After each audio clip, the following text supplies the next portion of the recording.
Nerdiest Prime. Tiny little life forms. Little life forms. Oh my god. Where are you? What about the ship-to-ship transport? Somebody doesn't have life support anymore. I know, he's just like randomly hitting buttons that make the tones he wants. I'm like, what are these buttons doing? I think Stupid. when I read that joke from Alan in the chat, I didn't respond, but I was driving and I nearly swerved off the road. He was like, The Next Generation crew blasts off to the big screen with a slowly spinning bottle in space.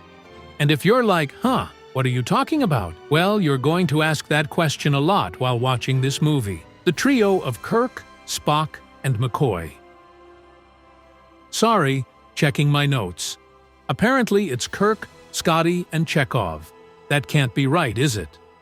Oh, Nimoy and Kelly wanted no part of this. Gotcha. Okay, so they are aboard the Enterprise B commanded by Captain John Harriman on its maiden voyage. Somehow, despite being parked over Earth, the heart of the Federation, they end up being the only ship close enough to launch a rescue of a couple of refugee ships trapped by the Nexus. The Nexus is an energy ribbon that we later learn travels through the galaxy every 39 years, but somehow Starfleet doesn't know anything about it, despite its route being very close to Earth, apparently. Chaos and technobabble ensue as the Enterprise rescues a handful of the refugees and gets trapped itself, and Kirk disappears and is presumed dead after saving the ship by fiddling with some deflector controls. Flash forward to some 80 years later, and Picard and crew are hanging out on an old-timey sailing ship in the holodeck to Hayes Wharf as he receives a promotion. Along with the movie's audience, Data doesn't see what is so funny about these high seas hijinks and decides it's time to try out his emotion chip he has stored away and put off installing until now. Picard also gets bad news that his only blood relatives have burned to death in a fire, and he laments how his 12-year-old nephew will never get the chance to listen to music or read books. You just said, again, didn't you? But no time for mourning. A science station is under attack and sending a distress call. The Enterprise arrives and finds that Dr. Soren, one of the refugees caught in the Nexus 80 years ago and rescued by the Enterprise B, has survived a Romulan attack. He is very keen to check on some important experiments that Picard won't let him continue until Geordi and Data finish investigating the reason for the attack. Dr. Soran returns to the station anyway, while Data is having an emotional meltdown with his new chip. Soran launches a torpedo at the sun and beams away with Geordi as a captive to a nearby Klingon bird of prey, commanded by those nasty Duras sisters, just as the star explodes, sending a shockwave that the Enterprise narrowly escapes. Turns out, the Nexus is like being wrapped up in a snuggly blanket of joy, and Soren is pissy that he was rescued from it, and all this villainy is for the sole purpose of getting himself sucked back into the Nexus. Data figures out which planet he will need to go to complete his plan, and when they arrive, they find the Duras sisters are there too, and they offer up Geordi as a hostage in exchange for Picard. Picard agrees that he can go to the planet and chat with Soren about his plans. Geordi returns to duty, but unknowingly sends his visor's visual feed to the Klingons, who attack the Enterprise as soon as they learn to read the ship's shield frequency off a screen Geordi looks at. The filmmakers get to save money by reusing the same explosion from the last movie, when the Enterprise destroys the Duras sisters' ship. But it's too late. A well-placed torpedo has dealt a mortal blow to the warp core. Kaboom! Data swears during a thrilling crash sequence that no doubt ate up most of this movie's effects budget, and the Enterprise saucer section plows into the planet's surface. Meanwhile, Picard is unable to stop Soren from launching a missile at the Sun, and this is the final star he needs to destroy to make the Nexus come to him. Picard and Soren are sent to the Nexus as a shockwave from the sun's explosion destroys the Enterprise and its survivors. Oh no, what a terrible fate for our beloved Starfleet crew. But wait, after we have a quick nap during Picard's dreadfully dull family Christmas in the Nexus, he learns another Starfleet captain has been swept into the Nexus too, Captain James T. Kirk. Kirk has just arrived from his perspective, and his joy is chopping wood, apparently. The two captains make some breakfast together for some lady friend of Kirk's that we never meet, and chat about the duties of a Starfleet captain, and the usual hackneyed time travel jokes about doing something important while the other person's ancestors were babies. Insert laugh track here because the audience isn't providing one. Then suddenly, they find themselves in Kirk's barn, and they go horseback riding. Wow, this is really turning into the Star Trek Captain team-up that TOS and TNG fans were hoping for. Am I right? Kirk makes a jump over a gorge that used to scare him, and this time it didn't. So he knows this reality is fake and agrees to go with Picard to stop Soren from destroying an inhabited star system and his crew. Why they don't go back further and arrest Soren in 10 Forward when he is schmoozing with the crew is anyone's guess, but Picard chooses just before the missile launch to try and save the day. The three classically trained actors find themselves performing some mediocre geriatric fisticuffs, and Soren is killed after Picard prevents his missile from launching, but sadly, Kirk falls to his death and tells Picard that it was fun to make a difference once more with his dying breath. If only Picard had picked an easier moment in the past time to apprehend Soren, Kirk could have been around to make a difference again, so really, I think we can all agree Picard's poor choices killed Kirk, not the poorly manufactured bridge he fell off. Picard returns to the crashed Enterprise saucer and reunites with his crew, and they are rescued and return to Earth in the hopes that this movie makes enough money to merit more big-screen adventures.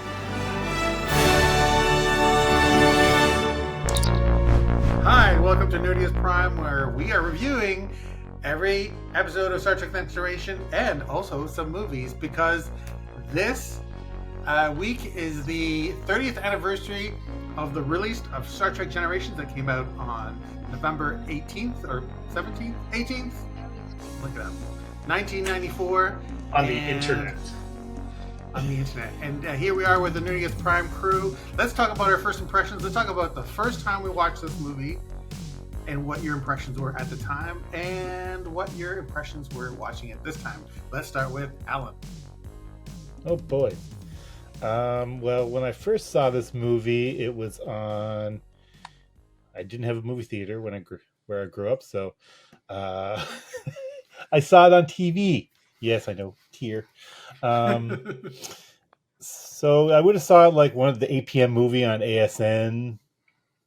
You know, back in the 1994, 95, whenever it came out on home video, and it was all cut up. So some of it. It's funny, some of it didn't make any sense, and then later when I watched it on actual VHS, like, oh, there's scenes I was missing. Now the movie makes a little more sense. Still full of plot holes, but it was a little more coherent. In particular, I remember on the broadcast TV version, they did not show Geordi getting tortured. So Geordi got I remember Geordi got kidnapped by the Klingons and Dr. Soren, and then suddenly he's back on the Enterprise. Leaking information to the Klingon bird of prey, and I'm like, what happened? So I remember that in particular was edited out for time. But yeah, and then I've watched it a bazillion times since then, and I've owned it on several formats. Now I have it on 4K because I love this movie, but I also love making fun of this movie. I love how that was a big preamble just to say, and I love this movie. I do love this movie. I don't know what it is about it. I watch it pretty much every year, at least once, and I always have a good time. Even though, I mean, it's just there's so many problems with it, but we'll get into it. It's gonna be a lot of fun to go through. I'm already like laughing because this movie's so ridiculous. Okay, Namir.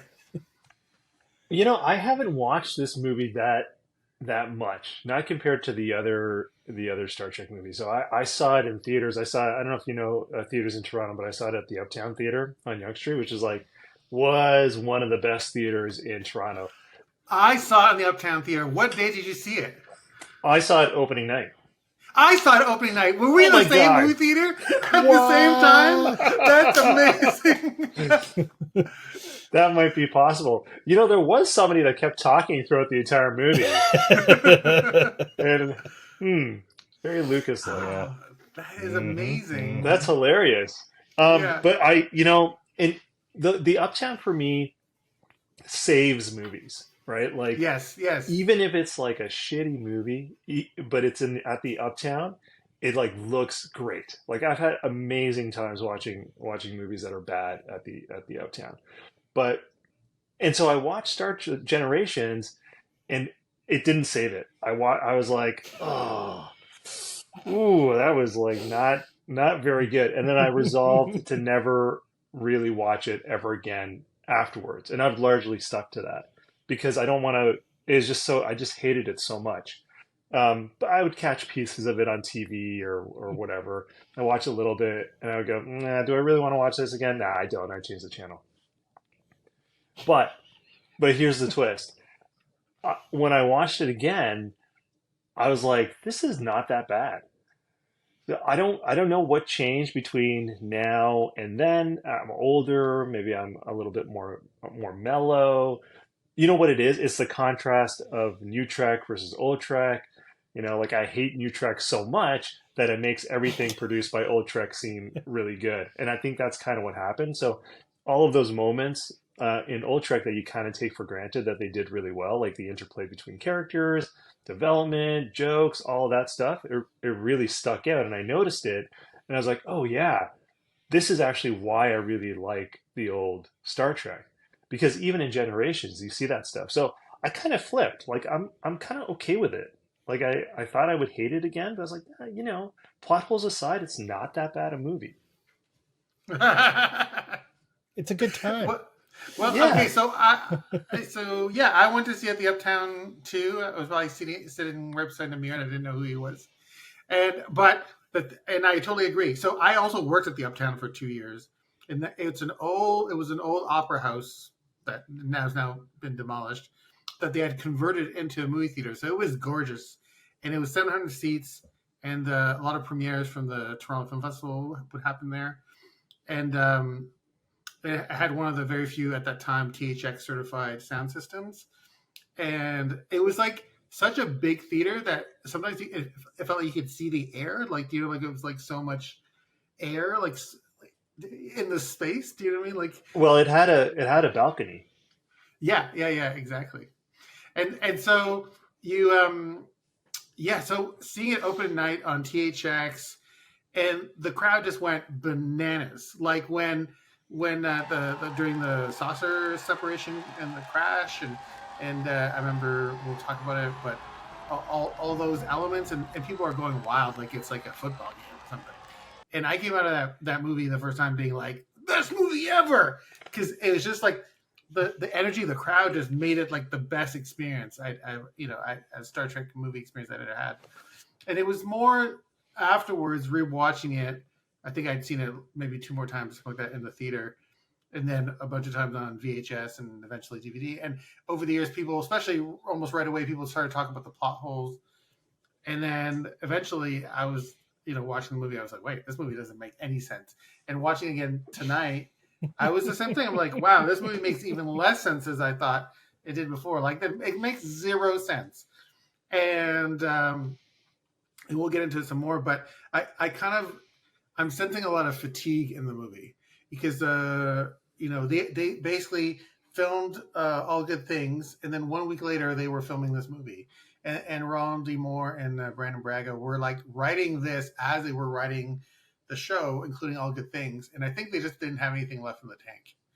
So I think that's where all the plot holes comes from. And it's amazing to see the Next Generation world on the big screen in CinemaScope and all that stuff. It's the only movie we get to see that is really takes place like in the Enterprise of the TV show. After that, where it's the Enterprise E, and seeing the uniforms and that whole world, and so that's great. And to see that updated to the big screen, because even the original series didn't get that. They didn't get you didn't get to see Captain Kirk in his original tunic on the original Enterprise on the big screen. It was like by then everything had changed, and that was also an interesting thing is that the time between the end of the original series and the beginning or the first movie was like 10 plus years, and the difference between that and Next Generation is that Next Generation, the last episode aired in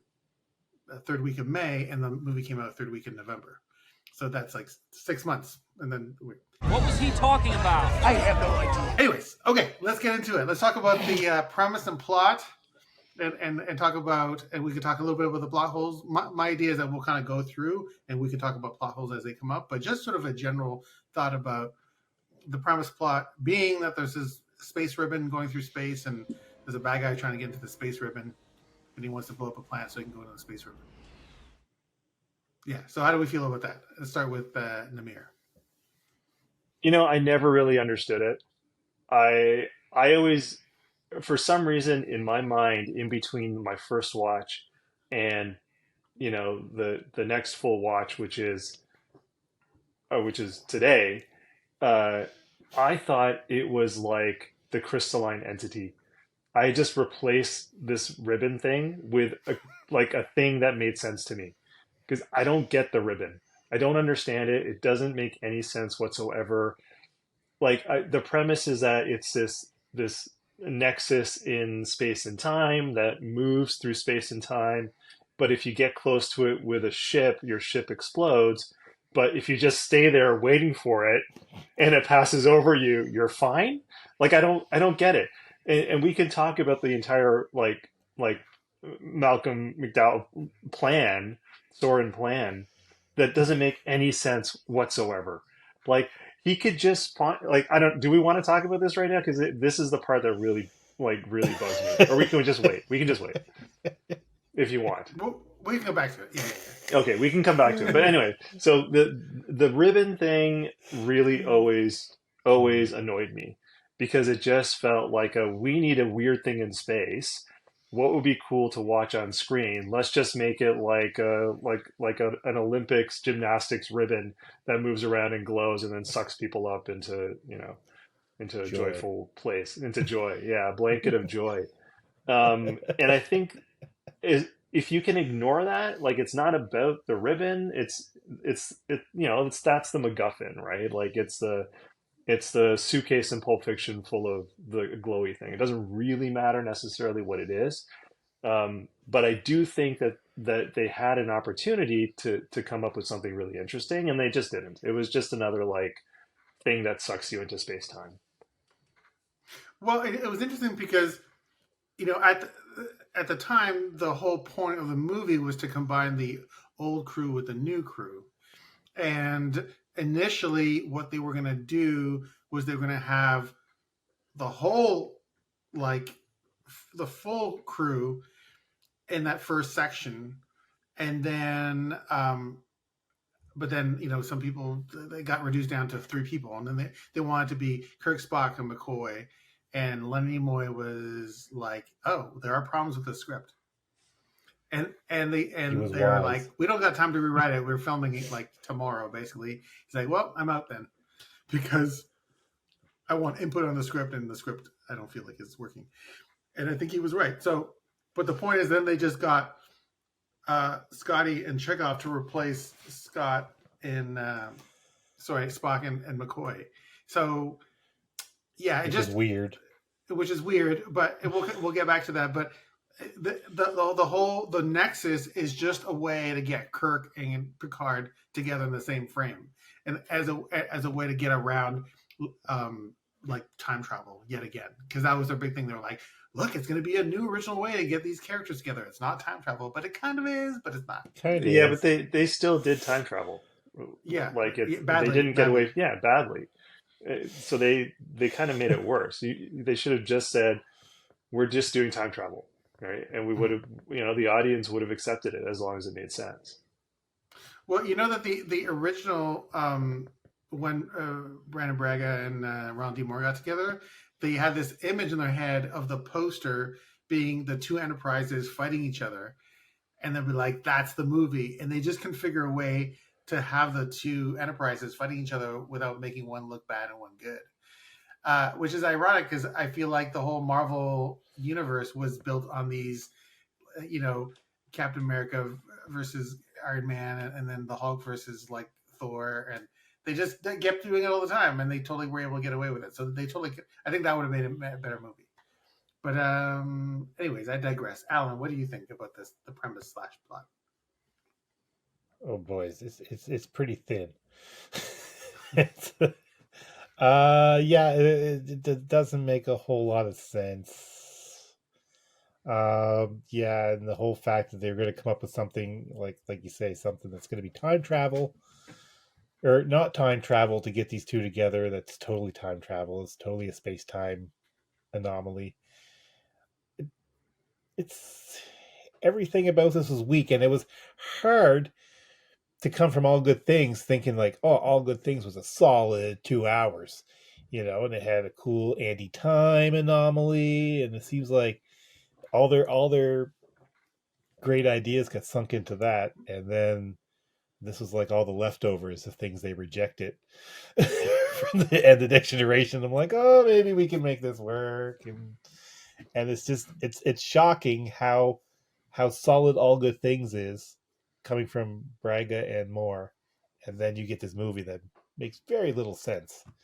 And like you say, the only thing that makes this movie work is the characters and basically the special effects too. Like the movie looks great outside of the recycled stock footage for some parts of it, but it's like the movie looks good and the characters are good, but the plot that they're working in, it makes no sense. The premise is so thin, and it doesn't work on a feature scale. Yeah, that's one thing I would say with the movie that I'm always impressed. Like the movie's 30 years old, and I watch it, and it does not look very dated. And I remember seeing that over the years. Like it's been 10 years, it's been 15 years, it's been 20 years, and I always be like, wow, this movie kind of could have just come out right now. Like nothing is hugely dated in any of this. Yeah, it looks great. Well, I think a lot of it was still practical, right? Like the one thing that really actually looked dated to me was that extended opening scene with the champagne bottle spinning through space. That to me was like, this is of its time. Like you could tell that was, that was some new CG right there. But the rest of it, everything that was done practically, like correct me if I'm wrong, but I'm pretty sure the saucer section crashing was all practical. Like, I think everything's practical except for the Lacal. Like those ships were CGI. Yeah, and the ribbon was CGI. Yeah, the ribbon was CGI. That, but that the huge centerpiece kind of action sequence of the movie, the saucer section, Enterprise D crashing on the planet, that's all practical and it looks amazing. It looks like so fantastic, which is great. They had John Knoll working on it, who went on at ILM, who went on to do the Star Wars prequels and all that stuff. And then, well, I get it.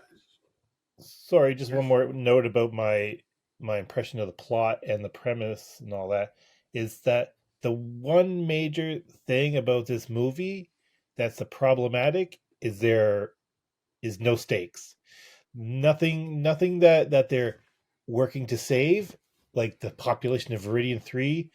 You see nothing, you're not emotionally invested. There's nothing, you don't feel any sort of stakes, of if they fail, like it's the end of everything. Like I have no idea who these people are they're saving. Like I don't care. Like even if there's a few villagers like running, we're dying. There's nothing to be emotionally invested in, thinking I'm really rooting for these guys to succeed because all these people are at risk of a well, how much of that population did they kill with the crash landing?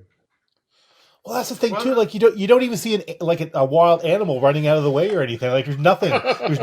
Nothing seems to be threatened by anything that's going on.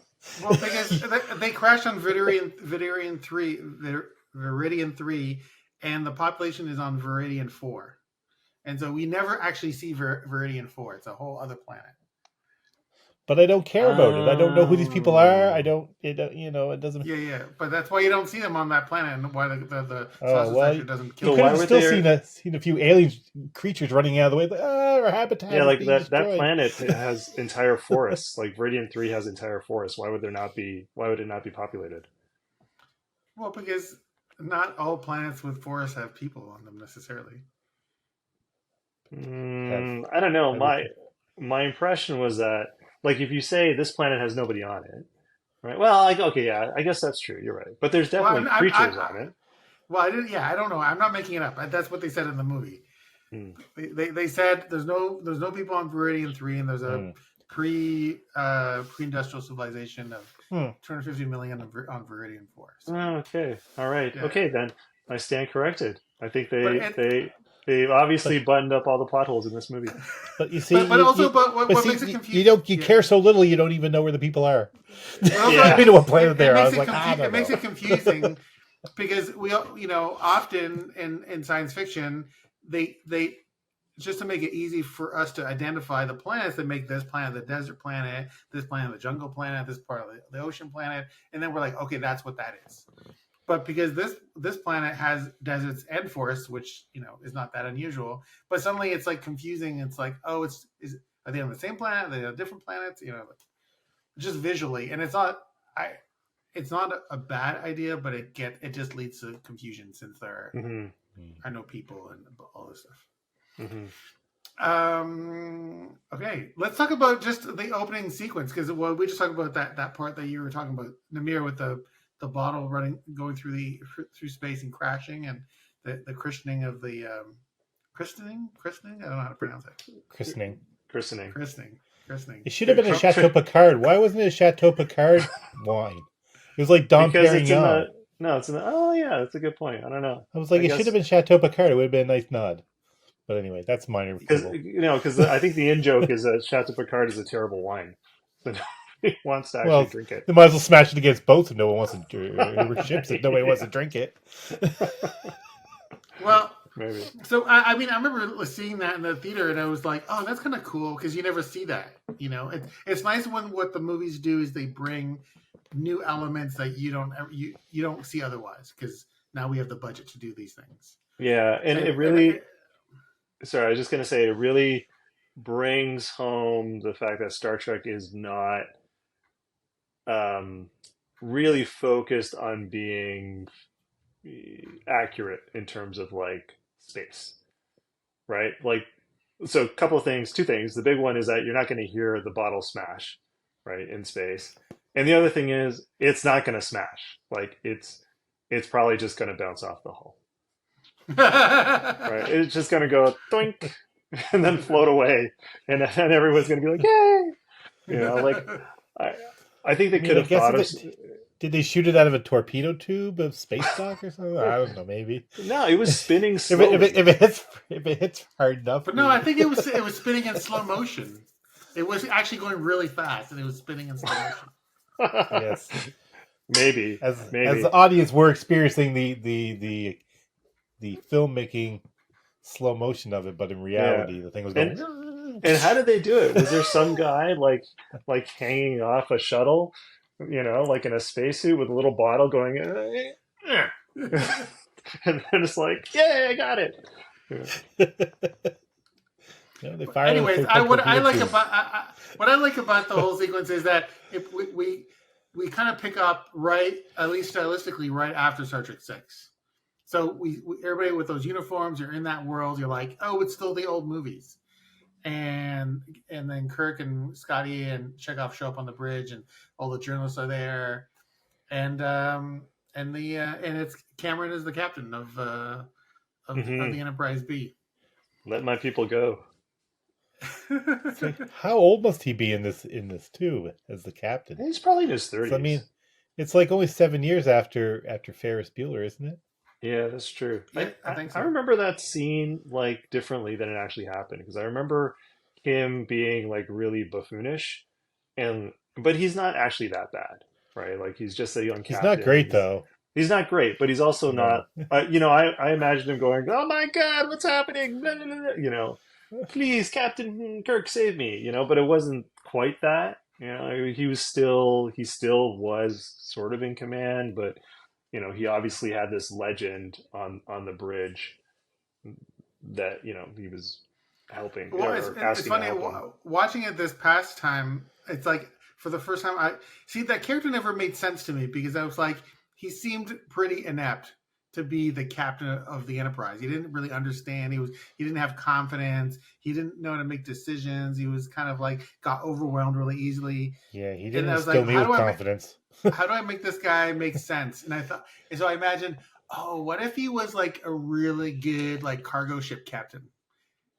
And he was like he was the most efficient cargo ship captain. And some bureaucratic admirals were like, well, there's that new Enterprise. Let's get this guy who's like the best cargo ship captain. And he just wasn't up to par for those kinds of emergencies. So he's a very good captain, but not a starship captain, and that's where he got thrown off. So that made sense to me in my little headcanon. I don't know. He seems, if this is supposed to be still the flagship of the Federation or Starfleet, and this is the guy they got in command, I feel like, man, they don't have a whole lot to choose from. Like, is this a patronage appointment? Is this somebody's is this like a rich admiral's That's what I mean. nephew? That's what Yeah. I think. I think that's true. Like he was very young, but I also think that he was like the ship is not ready, right? Like we have nothing. Everything's coming on Tuesday. Like it's not ready for these types of emergencies, and I think he was just safe. He was just like a safer captain than Kirk ever was. Because he was a cargo ship captain. That's why he's safe. Or a shuttle run captain. He just did the same maybe. thing over. Yeah, maybe. Yeah. I mean, that scene, the opening scene is interesting because it's kind of a meta, because Captain Kirk being famous is sort of like William Shatner being famous, and William Shatner is basically Captain Kirk. He's a little bit like, he's getting older. He doesn't like retirement. He's a little bit full of himself, and and I love that moment when the Captain Harriman says, "I used to read your missions in grade school," and it just speaks to like basically how old Kirk is at this point. And then, oh, lo and behold, there's an emergency. There's a distress call. Once again, there's no other ship in the quadrant. And, yeah, like what's the likelihood of that? Yeah. You're right at the heart of the Federation, and there's no other ship ready to. And it's like, and did this energy? They said this energy ribbon travels every 39 years through the galaxy or whatever. Like, they're just noticing this now, like outside of Pluto, outside the solar system, that there's the Nexus has suddenly appeared. Like, it's a traveling ribbon. It's 3 light years away. But how did they not know it was on its way like all this time if it's something that just travels through space? I think because it travels in a random way. It doesn't go the same way each time.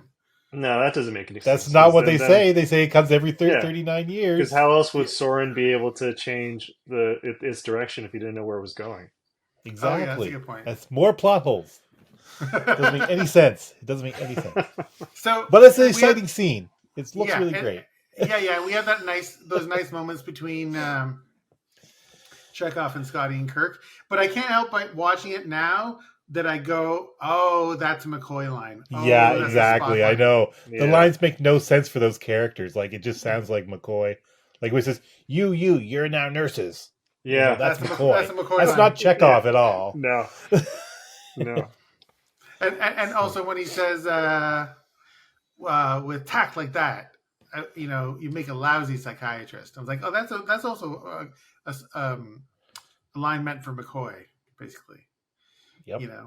And there was a couple of Spock ones in there, but I can't remember what they are right now. But it'd be fun to deep fake it and just replace them. Well, yeah, because all of Scotty's science talk, that would have been Spock. Yeah. Coming up with the solutions. What I just want to point out also that Tim Russ is on the Mhm. on that thing, and I always thought, oh, that should have been Tuvok. It was such a missed opportunity, especially because Tuvok was in Starfleet at that time On the Excelsior. at the Excelsior. Yeah, but Um, was Voyager? Voyager was out by then, right? Well, Voyager was about to come out like 3 months later. Like 2 months, yeah. So Tuvok, they were filming Voyager the first episodes as they were filming this movie. Mm-hmm. So they could have There's just a lot going on. yeah they could have. The point is they knew Tim Ross was going to be Tuvok when they filmed him in this thing, and all they had to do is put some pointed ears in him, and it was good to go. Now it's just weird. It's like, oh, there's Tuvok, but it's not Tuvok. What? It's such a weird choice to make. Anyways, and then there's I forget her name, but Jeanette. I want to say Jeanette Goldstein or something. She's well, yeah, she plays the mom in Terminator 2 that gets transformed and then like Oh, the pierces- red haired girl. Yeah, but she was also that soldier in Aliens. Yeah, Vasquez. Vasquez? Is that Mhm. and it's interesting because Tasha Yar was based on Vasquez initially, so it's like comes full circle. Well, now she's on Star Trek, and Yeah, So, it's always jarring for me to see her. What's her name? Goldstein? I think so. Jeanette Goldstein, I think. Yeah, Jeanette Goldstein. It's always jarring for me to connect those two characters, like that actor with Vasquez, because Vasquez is obviously South American or from Mexico, and this actor is not. You know what I mean? So it's like a little bit like, oh, that's interesting. Yeah. Okay, so Kirk, supposedly dies. He does this thing where he goes down to the deflector dish and does a bunch of technobabble and it opens doors and puts things in other things, and he's like, and then he blows up, and then we kind of fade away. Well, I love that moment where you have, at least for Scotty and Chekhov, they think Kirk is dead, and you get a nice little moment there where it's like, dear God, was there anyone in here? Yeah, it's like such a great shot too when they pull out. Oh, I love it. Yeah. And so I just remember like the last line that Chekhov ever says on Star Trek is, was anybody ever in here? And the last thing that Scotty ever says is I. Mm-hmm. And that's it. That's like, and it's like, so that's a nice little like trivia, but it's nice to think like that hit the last thing he says is that. Anyways, fade away to 78 years later, and we're on this boat called the Enterprise, and now we're doing the Worf's promotion. I love that their version of R&R, to get away from actually piloting a ship, is piloting another ship on the water. On the water. But that's a lot more work. There's just a lot. Yeah, exactly. And they don't know what they're doing. It's like, this is fun, Yeah. So, what do you guys think of that scene? It's fine. It's kind of corny. The fact that I just have a hard time believing that this is something Worf would agree to be part of, like for his promotion. He's the kind of guy that's like, just give me the promotion, Picard's ready room, and then go back to work. Well, I saw an interview with Michael Dorn where he really fought. He's like, I don't want you guys to make fun of Worf, and it's not funny. And then they just went back and forth, and finally they were like, you're just gonna do it. And then he's like, okay, fine.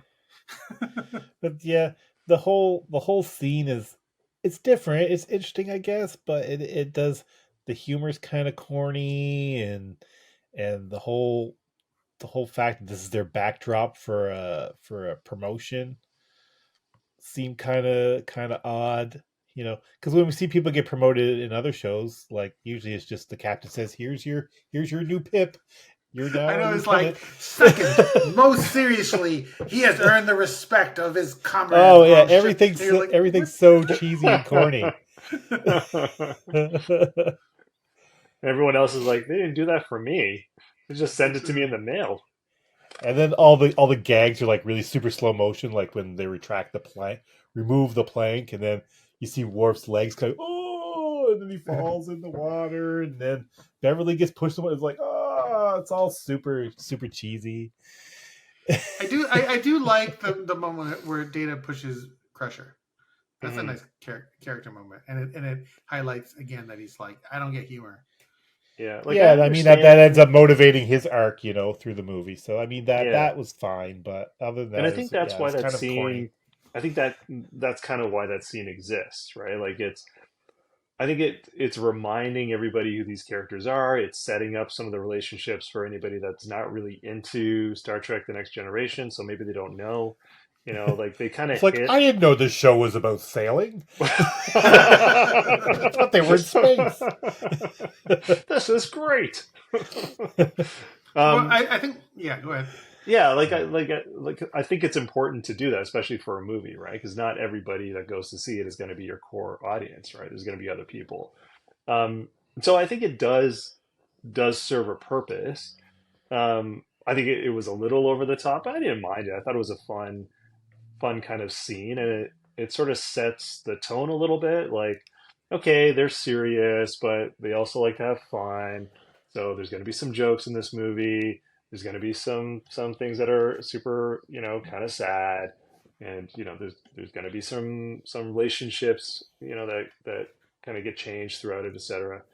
Like that happens all in that scene. So I thought it was actually pretty well done. My favorite part is not favorite, but I think Picard and Patrick Stewart's acting in this at the end, where he finds out the news about his brother and his nephew, is so good. Like, it's just, you see him read the bad news and you just kind of see it on his face, and his whole demeanor shifts, and he does exactly what you expect, like stoic, Picard to do, so I like that scene just for that. Like it does a lot of things really well. Well, and I like those like two meta things about it. One is that the original inspiration, or one of the original inspirations for Star Trek, was Horatio Hornblower, and so this kind of brings it full circle back to kind of Horatio Hornblower type, I don't know, situation, and then those uniforms, and then also because of that inspiration, when Nicholas Meyer did the costumes in Star Trek 2, those tunics that you see early in the movie are based on those big silly uniforms that they had on the ships back in the 1700s, and then everybody's wearing that, and they walk on the bridge wearing that stuff, and it's like it's a nice little way to kind of play with that kind of idea that they all step on the bridge with the old uniforms, and then going like, well, this is really Horatio Hornblower in space, and they're just kind of really playing with that idea. So that I like that, and just a second what you're talking about, Namir. I love when they get there and they get the distress signal, and Picard's like, "You take care of it, Riker," and Riker's like, "What? What are you talking about?" And Picard's just like, "Do it." Yeah. I'm having a bad day. Yeah. Riker's like, "Oh, screw you, old man,"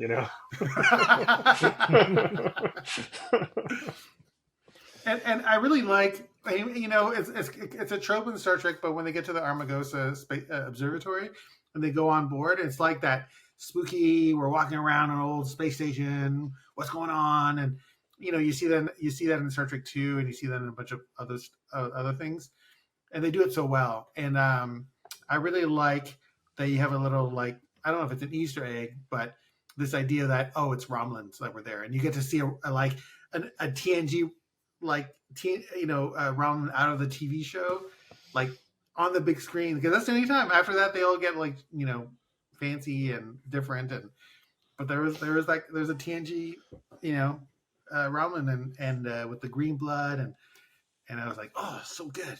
And that's it. That's where I get to see. And then we get to the scene with the emotion ship. So how do you guys feel about the Data B plot of his getting his emotion ship and him having emotions for the first time? Let's go with that, Namir. I think, I don't know how to feel about it, because there were parts of it that I thought were really great. Parts of it really, really funny. he kind of turned into Jerry Lewis at times, like in the when he's trying that drink and he's like, "Ooh, this is terrible." Like, and I'm like, it's a little too much. Um, but I think they needed to do something to push his character a little bit, but also it's a lot, right? Like it's a lot of Data in Picard, right? It becomes very clear in this movie that they're kind of the two main characters of it. Mhm. Data, Picard, Kirk. And that's basically it. Everybody else is really just a supporting cast. I think And that's the case throughout all of four TNG movies. It's always Picard and Data, all four of that's what them. I'm saying. Yeah, Yeah. exactly. And that really establishes that as a precedent, right? Then it just becomes about Picard and Data all the time, and it gets a little boring. Like I like the other characters, right? I like Riker. I like Worf. I like Troy, and Crusher, and I really want to see them kind of grow a little bit and do some interesting things. Um, but that never really happens, you know? And so I was just kind of annoyed. I was like, oh, okay, it's another Data thing with his emotions. Like I'm kind of done with it. Yeah, it seemed like the next natural progression for his character. I mean, we saw the emotion chips, that he kept in season 7, and then this seems like the next natural thing for him to explore his character. Sadly, it's like they spent a lot of time, like you say, with the humor side of it, and Brent Spiner's a great comic actor, but some of the jokes corny, didn't land right. Some did. I think the best part of I mean, skipping ahead to the end, I mean, it's at the end of the movie, you know where with his when he finds Spot, spoiler alert, in the rubble, and that's a really nice moment, when we start with the emotion chips and come to that point where he's emotional that he finds Spot. And I always love that part of it. But all the cheesy kind of humor, like when he's like, "Open sesame, I have a magnetic personality," like all those corny jokes. I mean, I I get like it. that They're stuff. meant to be corny because even Jordy's annoyed. Like, just stop, just stop. This is really, I'm just trying to work here. You're being really annoying. So I mean, I guess if the Yeah, intent was to make him annoying, it worked, because yeah, all of his jokes and him exploring humor was like, just stop, like, yeah. just And please stop. the other thing that really annoyed me was I always felt like the whole point of Data's journey and endeavoring to become more human was him learning that, well, he's already there, right? Like he already feels his version of emotions, and he already is human, and the whole idea is that he just needs to understand that and realize that. So the emotion chip kind of negates that, right? He's like, the emotion chip is like, you can't do that unless you have the emotion chip, which to me is sort of like against his entire character. So what I was hoping at the end of it was that he would take the emotion chip out and be like, I don't need it, right? Like I'm on my own journey to discover my own version of emotions and being human, and I'm gonna get there, right? It turns out like that's like too much of a good thing, but they didn't do that. It's just like, okay, it's like somebody that is is missing a limb or something, and being told that, okay, you can't be human unless you have a prosthetic, or unless you have an actual replacement for that missing limb, which is not true. So I think they do a disservice to Data um, in the movie, and the more I think about it, the more I really hate it. It was funny because I have a totally different reaction of it. I feel like this is probably one of the best parts of the movie because it doesn't conflict with the plot. There's no plot holes per se. If anything, I don't feel like there's A, enough of it, and B, that it actually really fulfills itself. And the thing is that I do think that it's a great step in Data's evolution. The problem is it's not really followed up on, and and in the subsequent movies, they don't really take. I think they should have taken sort of Data's arc and continued it throughout the movies, and that Yeah, would he have been doesn't really really show a interesting. whole lot of emotion in the other movies.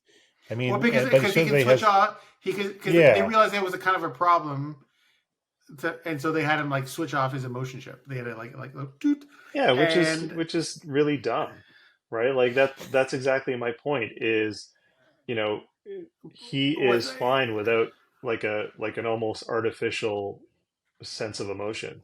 well, I think from a writing point of view, they wrote themselves into a corner by giving him the emotion chip, and didn't have a plan. So that's why they just have him switch it off in Star Trek First Contact, and they have it like, oh, he forgot it back home. Remember there's that line in Insurrections? It's like What? he's like his emotion chip.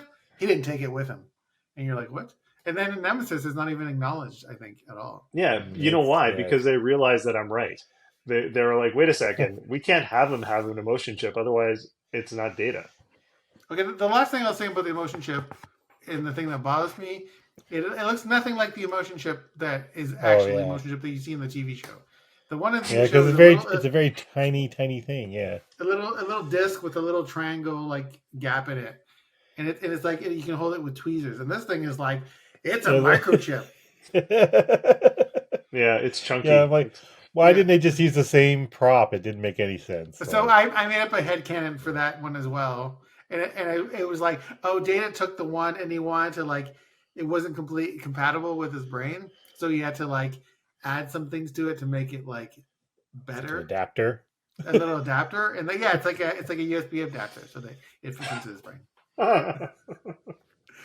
I'll go like with trying that. to install it. It's like, oh, this is a Mac. I'm a PC. Shoot. Yep. Okay, so let's move on to Dr. Soren. Malcolm McDowell is in this movie, the original Alex from Clockwork Orange. How do we feel about him as a villain? And what do we think about his plan? Let's start with Al. Man, they got some A+ talent for their villain here. But he's playing a freaking Z grade villain.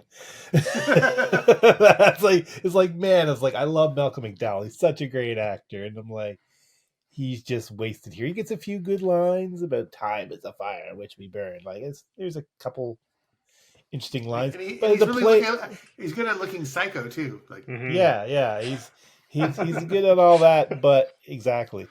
But just such a two-dimensional villain. It's like his plan makes no sense. His goals make no sense.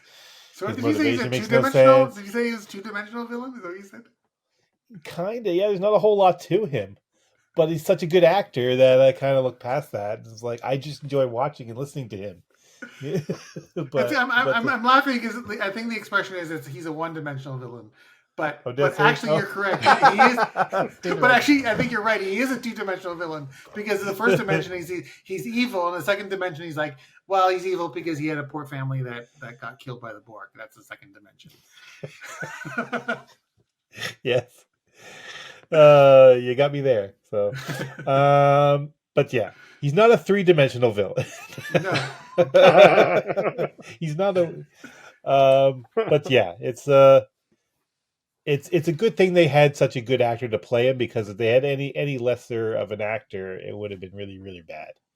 But he just the like I say, this movie is made by the cast really, and the talent on the screen, and that's what saves it, because it's definitely not not his mastermind plan. Yeah. well, yeah. Tell me, Namir, and also this is a good place for you to mention like how stupid his plan is, because I think you started talking about it earlier. Oh, well, I mean, it's a stupid plan. Like it doesn't make like. Well, I guess does the Nexus only absorb organic matter, and it won't take in like is it like time travel into Terminator where you can't wear clothes? Who knows? I don't understand. What is it a Nexus to? Why does it travel in space? Why can't they go to it in a ship? Why do they have to wait for the Nexus to come to it? But it just doesn't make any sense. Can't they fly alongside it and then beam into it? They could do like 100 things. Like there are a lot of things they can do around this whole Nexus idea. And the thing is, like if people found out that they could have whatever they wanted in this Nexus, why are you stopping them? Like just let them go. You know, just like he doesn't need to change the path of it or destroy suns or anything. He can just be like, hey, this thing, it's really like amazing, and it makes me feel really positive about my life and myself. Bye. I'm just gonna, yeah, and then you'll be like, okay, go. You should go for your own mental health and your well being. You know. But the other thing too is that in the beginning of the movie, basically what they're saying is in the beginning of the movie where the refugee ships were like taken by the Nexus, that Guinan and Soren and presumably the other refugees all got sucked into the Nexus momentarily, and that's why Soren at the beginning was like, let me go back, because he was in the Nexus. So that meant that even though the ship didn't blow up and the ship was only partially in the Nexus, he was in the Nexus. So that means that if the ship had blown up, everybody would have just been absorbed into the Nexus. And he should know that, and therefore he even if he flies into the Nexus and the ship blows up, he's fine because he's just gonna get absorbed into the Nexus. So That's a good point. I don't know. I mean, like this is the thing. It's not they're not explaining anything in a way that makes any sort of sense. You know, like you I like can't the tease it idea. apart to figure the logic. Yeah, I think I like the idea of the Nexus as a metaphor, the metaphor of this place. Because what's really interesting in this movie is the themes. It's like the themes of impermanence, loss, death, life, fantasy, control. It's like, oh, it's pretty like dense and heavy thematically, but they don't quite get all the way there in terms of the writing to really explore these themes, but they at least touch on them, and I find it interesting. And one of the things is this idea of like, I can't accept death. Death is coming for me, so I'm gonna, avoid death at all costs, and I'm willing to kill 250 million people for that.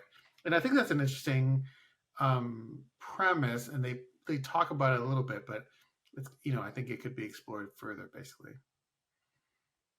that's my thinking. Yeah, because we really don't feel like anybody's under threat from this guy.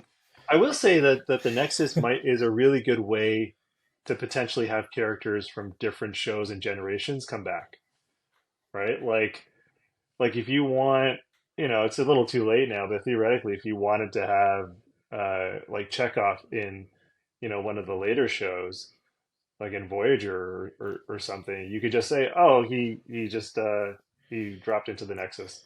And we brought him back in. Well, that's what they used them. Well, exactly. That's what I'm saying. That's what I'm saying. They have this total like system to bring characters back, and they just have never used it. No, And they really should.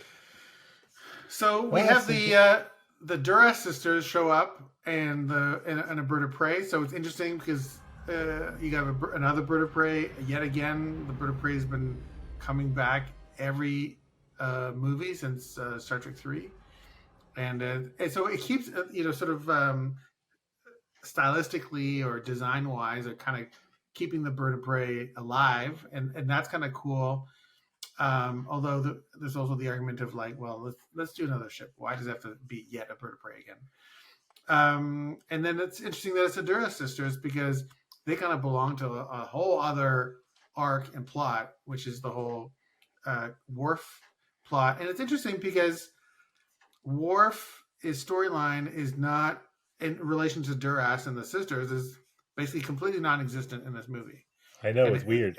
And it could have been interesting, especially given that they kill them off, And now what makes it also weird is I had forgotten this, but I went back. The time that they appear before this movie is in Deep Space Nine. Their last appearance before this was Firstborn in season 7. Oh, that's right, Firstborn. Sorry, not Deep Space Nine. Next Generation. But in that episode, they talk about, I think Lursa is pregnant.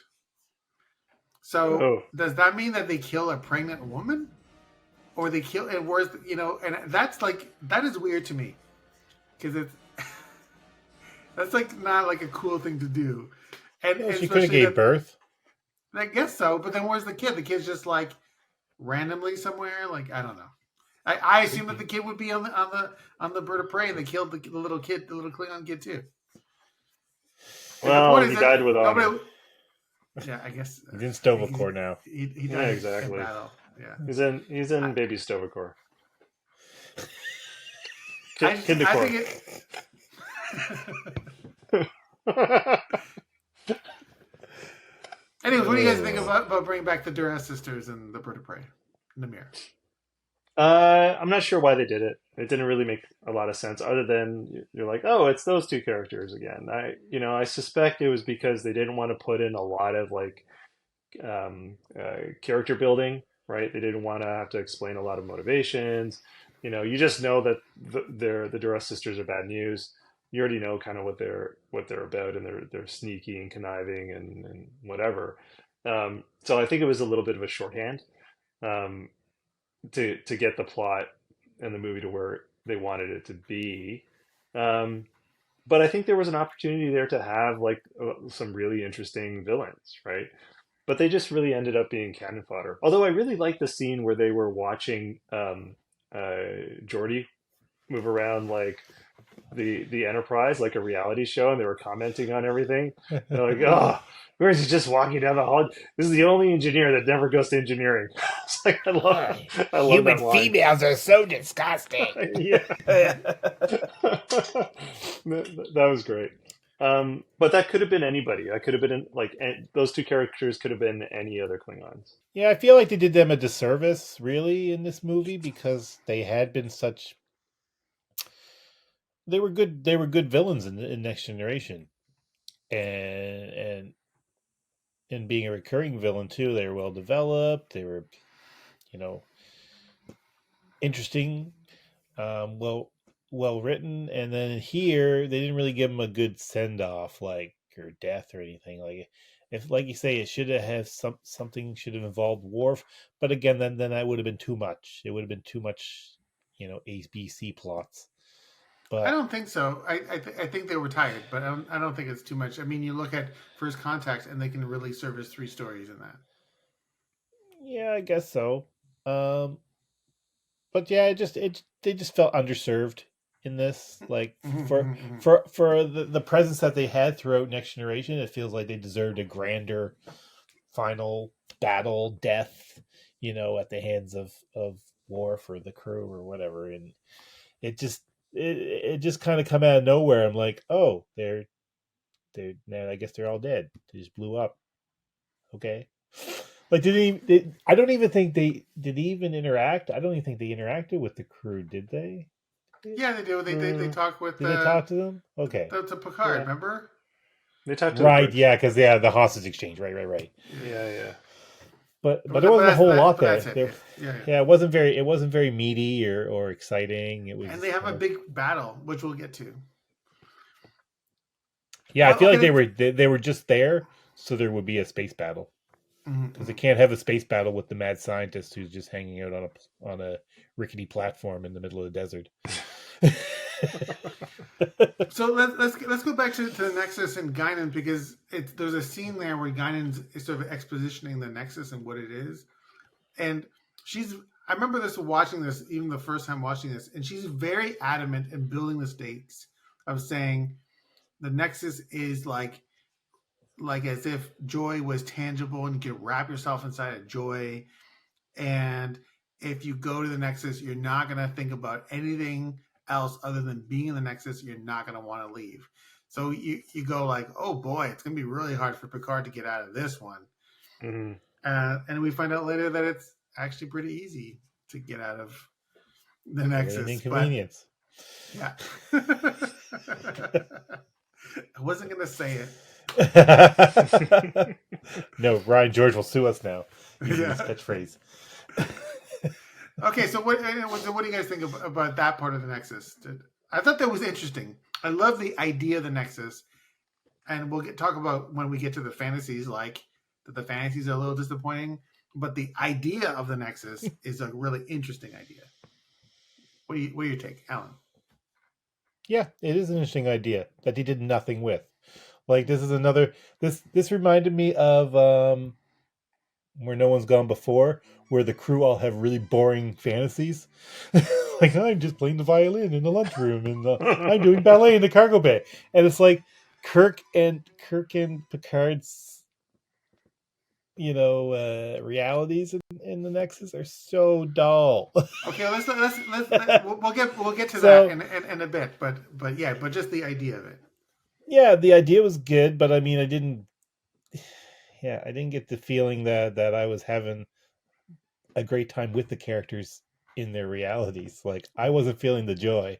Mhm. I mean, maybe a little bit of Picard's because it's Christmas, it's always full of joy then.